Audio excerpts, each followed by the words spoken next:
In honor of St. Paddy's Day, I figured I'd cover the only episode that really has anything to do with the Irish, and it's only really attached to the Irish due to a possible hate crime, which, if you look at Irish history, is pretty much par for the course. Top of the morning to you, Ireland! I'm Irish. I hope I don't die from a wee bit of the consumption.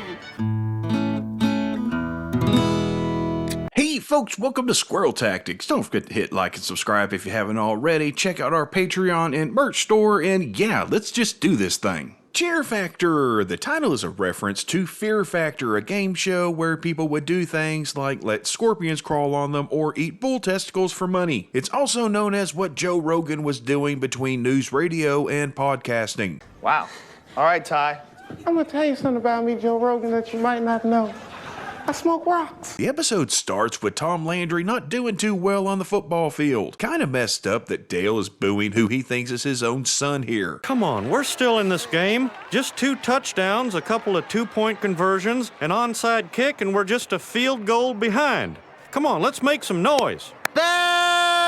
Now, being down that much seems pretty much insurmountable unless you remember the 1994 state semifinal game between Plano East and John Tyler, where John Tyler led 41-17 with a little over 3 minutes left in the game. However, 3 onside kicks and 4 touchdowns later, at 24 seconds remaining, Plano East took a 44-41 lead. Yeah, they came all the way back, and by the way, the twist here is that John Tyler ran back the ensuing kickoff 97 yards to win the game 48-44. Sell it to him for free. Here's the kickoff, 24 seconds left. Terrence Green boots it high and deep. Gonna be All right, just back seconds at the run. 3. Got a crease. Oh, no! Oh, no! Oh, No! my God! Oh, my gosh, no! Come on, no, no! Oh, gosh! I don't believe it.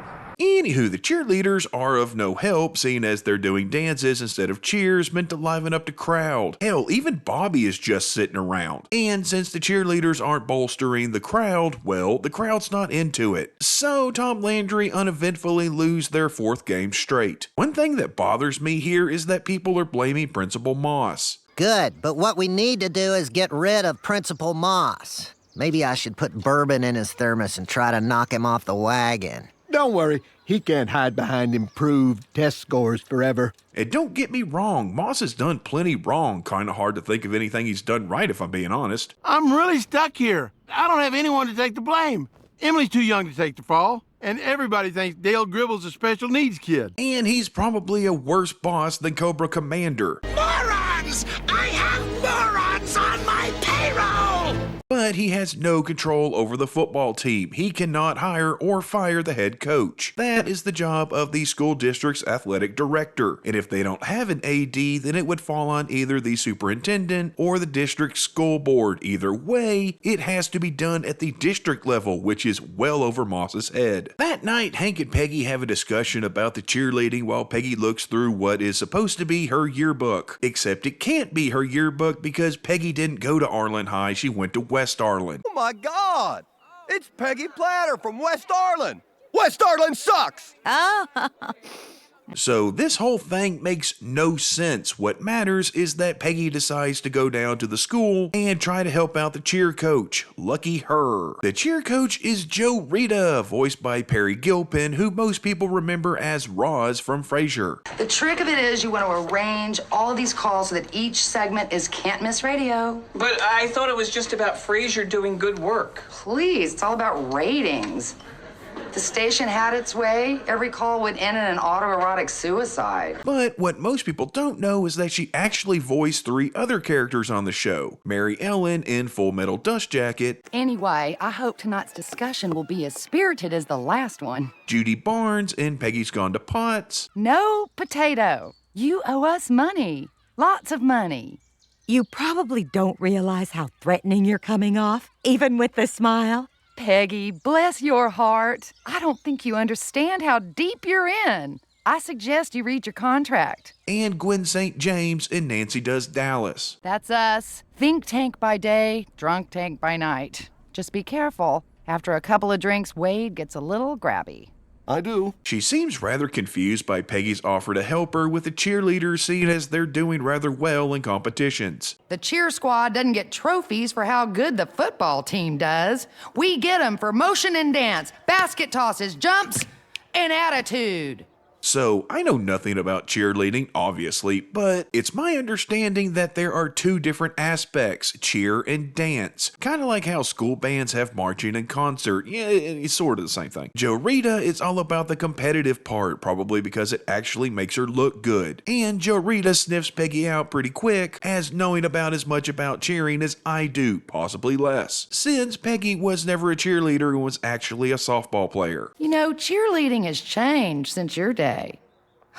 Wait, you never had a day, did you? You weren't a cheerleader. No. Peggy playing the I've always wanted to be a cheerleader card seems kind of odd for her. She's never given any indication that she wanted to be a cheerleader. We actually have seen the opposite in flashbacks, where she wants to play baseball like one of the guys and they won't let her.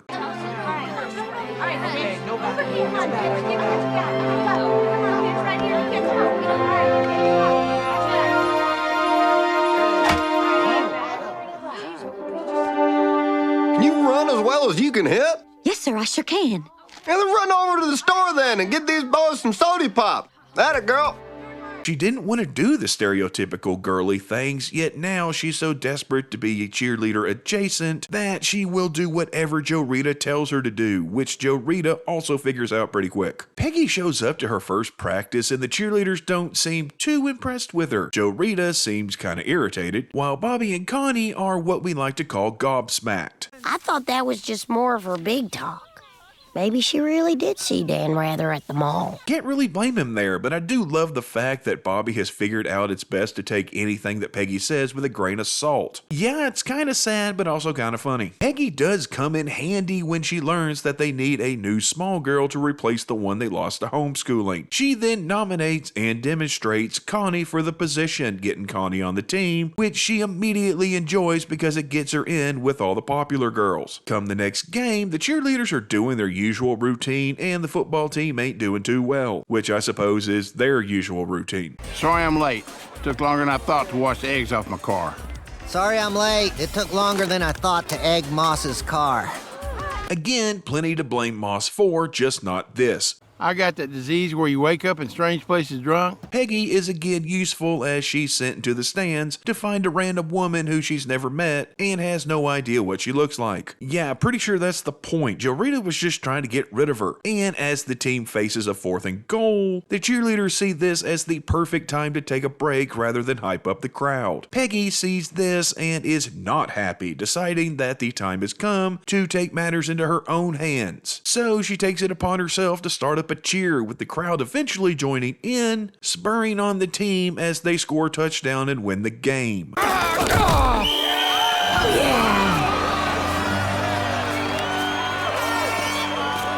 Everybody's happy, and Carl recognizes that audience participation may actually have a bearing on how the football team performs. He then offers Peggy the position of cheer coach, again not sure if that's something he has the power to do, and it seems Joe Rita is demoted rather than fired, seeing as she's still at the pep rally after losing her position, but who knows. The thing is, this is an easy fix situation. If you're gonna have both Peggy and Joe Rita, then just have Peggy in charge of cheering and Joe Rita in charge of competition. There, problem solved. Peggy gets to have the good old-fashioned rah-rah football team cheerleaders, and Joe Rita gets to keep winning competitions. This is what we call a win-win situation. Instead, Moss created a bigger issue with Joe Rita wanting her position back, but we'll get to that. Peggy has her first pep rally, and the cheers don't really translate well to that atmosphere. This is the exact situation where the more acrobatic razzle-dazzle, now prepare your brain for razzle-dazzle type stuff is better suited to go over well. And since the cheers aren't getting over, Peggy panics when Moss motions for the band to start and she accidentally creates her path to success. Yeah, choke it!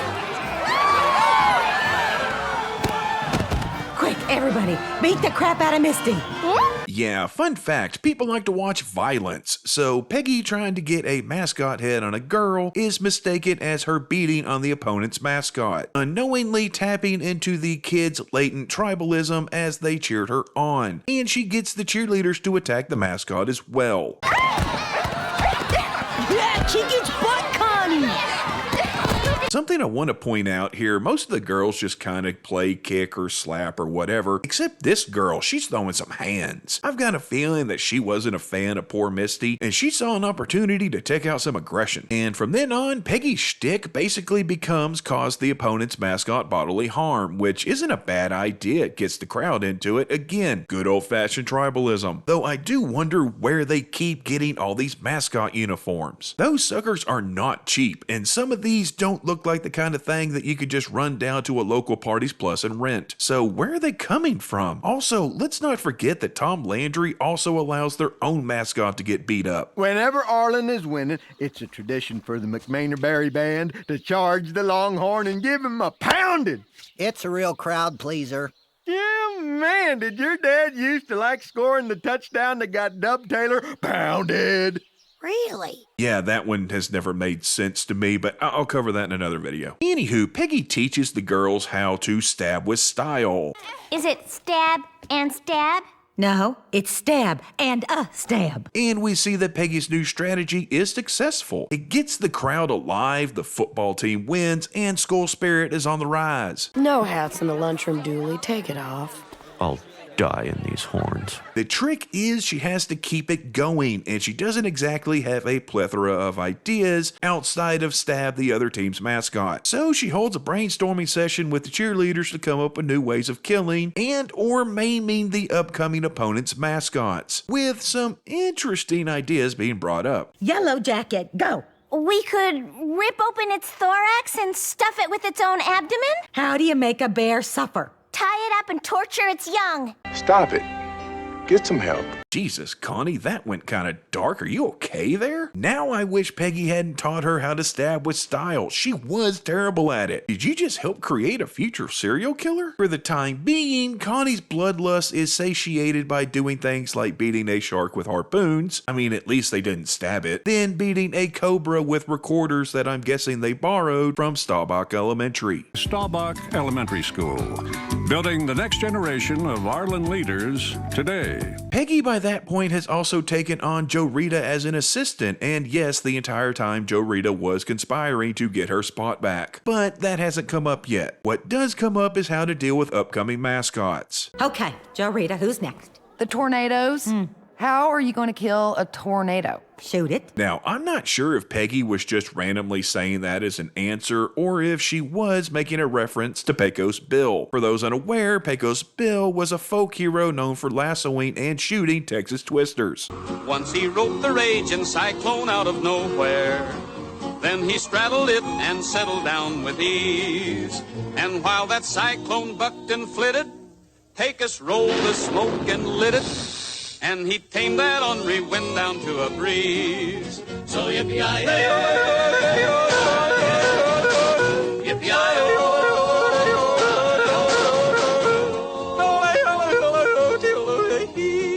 He's pretty much the Texas version of Paul Bunyan, but that doesn't really matter right now because Principal Moss puts Peggy and her squad in charge of the homecoming halftime show, which is a huge deal apparently, but she's having a hard time trying to come up with what to do with McManerberry's mascot, the Fighting Irish. My guess here is that McManerberry took part in the age-old tradition of just randomly taking college football mascots as their own. Keep in mind that I say this as someone who played as a Blue Devil in middle school, a mascot which was obviously taken from Duke. By the way, it should be mentioned that it had already been established in What Makes Bobby Run that the mascot for McManerberry is the Javelina and not the Fighting Irish. So, halftime of homecoming, and it's against McManerberry. McManerberry, Hank! But Peggy is having a hard time coming up with something. She's mostly focusing on the fighting part of their nickname, and Joe Rita sees her opportunity to play Peggy like a fiddle and get her spot back, mentioning that Peggy should focus on the Irish aspect instead. People have made fun of the Irish in the past. Maybe you can build on their work.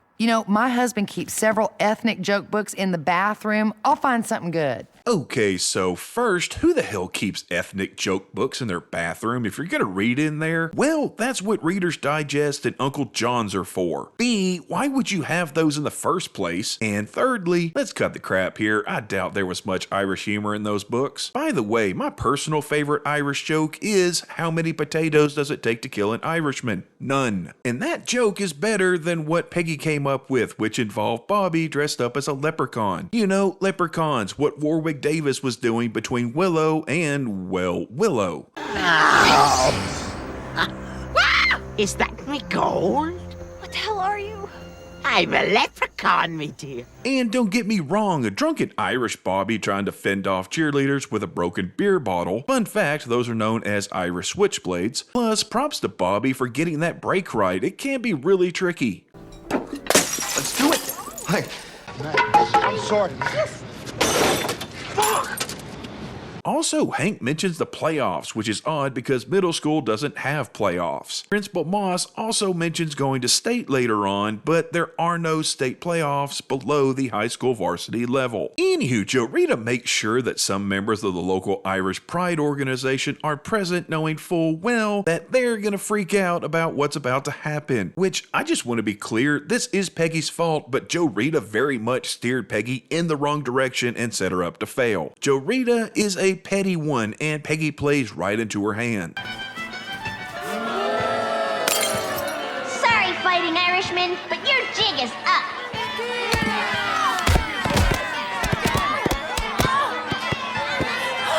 Yeah, the Irish are angry, so angry that the team refuses to come out for the second half. And considering they were losing 31-2, I guess Tom Landry gave up a safety. I don't blame them. It's probably the only shot they've got at possibly winning the game. They can't beat them on the field, so they're going to try to win it off the field. This would lead to a forfeit by McManerberry, but Peggy had bigger fish to fry. Peggy, they're saying you committed a hate crime. Oh, there goes me liver. This whole rigmarole escalates with the school board getting involved, which I've covered on here before. This would be an issue handled by the University Interscholastic League, or UIL, which is the governing body for Texas school competitions. So there may have been a hearing, but it would have been the UIL running the show, not the district school board. But what we get is the district school board, who first hear from the McManerberry side, and this might not be popular, but comparing a halftime skit involving cheerleaders beating up a drunken leprechaun to the horrific things that have been done to the Irish over the years, let's be honest here, the Irish don't really have a good history with anybody, including the Irish. But to compare those hardships with what Peggy did is going a little bit too far out on a limb. What she did on that field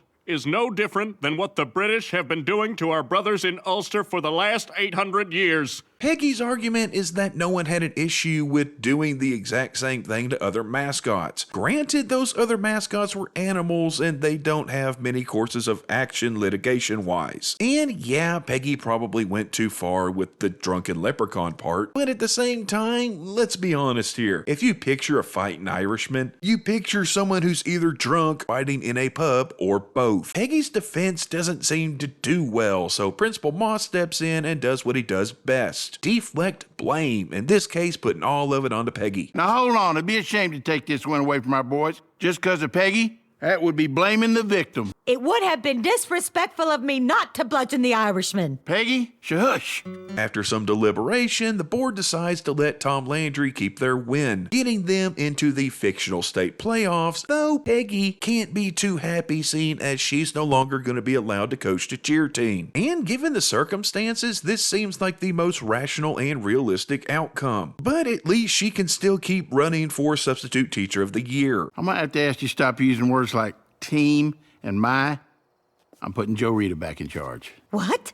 Joe Rita? Now, you can keep teaching Spanish, but we're going to have to keep an eye out in case you decide to go after those people. This makes Peggy try to pull a power play by claiming that if she's out, then the entire squad will leave behind her. Except none of them do, including Connie, who again loves her newfound popularity and turns her back on Peggy. It's also always been weird to me that Peggy doesn't just throw Joe Rita under the bus for her involvement in everything. So she ends up back at home depressed with Hank and Bobby trying to cheer her up and failing failing to do so. Though it's through no fault of their own, by the way. This was actually a really nice thing for the two of them to do. 2, 4, 6, 8. Who should the Longhorns appreciate? Mom!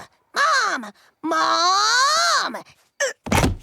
Hank does convince her to come to the game with him, even though they turn their backs on her. That doesn't necessarily mean that she can't still cheer them on. But this does not go according to plan, as they're stopped at the gate by Emily, and Peggy is informed that Principal Moss has banned her from the game. What? That's ridiculous. Stay out of this, sir. Our beef's not with you. She and Hank end up watching it from a distance, and when Tom Landry falls back into their rut without the cheerleaders leading cheers, Connie finally has enough and goes against Joe Rita, throwing away all of her cheerleading perks and taking a megaphone into the crowd to get the folks cheering, which works as the episode ends with the crowd cheering as the football team starts showing signs of life. So, cheer factor. To me, this is just a meh episode. I mean, it's so meh it didn't even warrant a Cabot cheese mention. Boy, that cheese. There are some good parts to it. There are some funny parts to it. There's a handful of good lines. Hank, dinner! Excuse me, fellas. I've got to go have dinner with a cheerleader.